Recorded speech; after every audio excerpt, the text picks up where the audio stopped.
All right, guys. Well, that one moved by pretty fast, too, even though it had a halftime groove. But I'll tell you what, let me just kind of walk you through this. I know from the A perspective, I just kind of chromatically used some chromatics and some pentatonics to get me up. So I...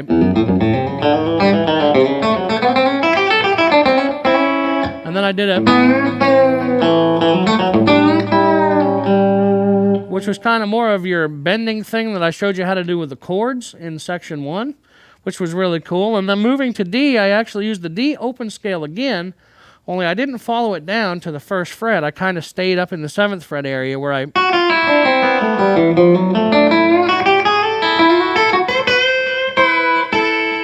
Now I let the E drone on the bottom here, and then I moved it all the way up to...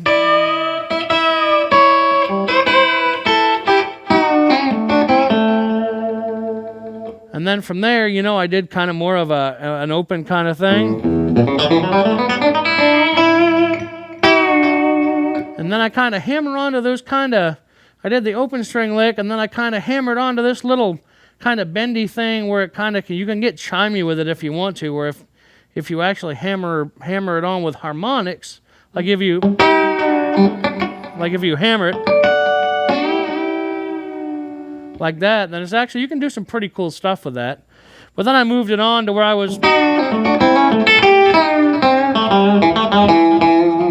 And then starting in the second half, I did the open A string lick that you heard in the first section. But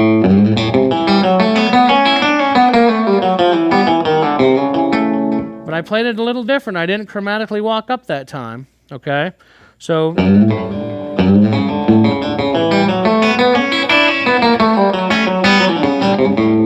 So I kind of walked it down, and then I did more of a kind of, you know...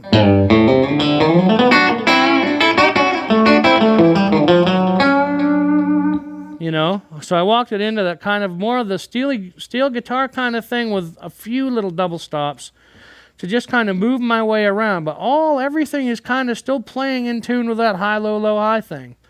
And then, of course... Then I like to, with the halftime groove, I always love to get into more of that low, droney, old classic country feel to where I hammered onto the...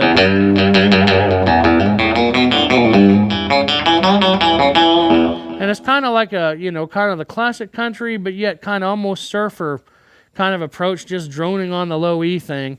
And then, of course, I went ahead and brought it home in A to where I just did things where I could move it down,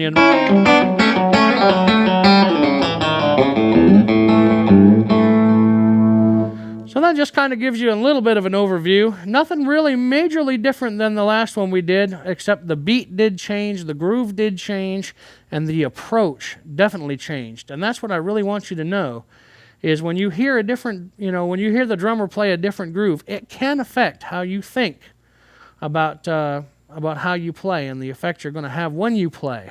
And so I know a cool halftime groove makes me really excited and gets me into kind of Jerry Reed mode. That's when you hear me do a lot of those. And all Jerry Reed would do was he would take the things I was kind of showing you with the bending thing, but he'd also give it to where it was he'd bend on the D position, 7th fret, and then pull that off, actually, if you will, to the 5th fret, G and B, and then A. So it was like...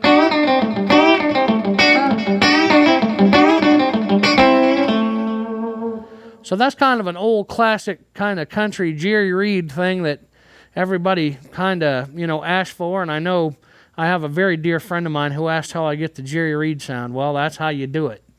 And so, the funny thing is, folks, there's so many cool things within classic country. Like for an example, that Jerry Reed thing I just showed you. Or, like when Don Rich would play in Buck Owens' band, he'd have like, just kind of cool licks like that, And so all I'm doing in that is I'm playing it at a G, and I'm going... So I'm hitting the low root note, and then the high one. And then he'd go... So he'd slide from the C to the D on the A string, 3rd to 5th fret. And then he'd grab the flat 7 note, which is an F note, on the D string, 3rd fret, and then... you would get the Don Rich sound. And then you could play that steel lick that I taught you. And then you have the total classic country sound. And of course, you know, I don't care how fast you play, and I don't care, you know, how technical you can get within your playing. You know, any time that you can pay homage to true traditional country music, it's always a wonderful thing. And it's guys like Don Rich and Jerry Reed that paved the way for guys like me to do what I do. So there you have it, folks. That Jerry Reed sound actually was a lot to do with that halftime groove you just felt as well. So I hope you enjoyed this one. I know I sure did.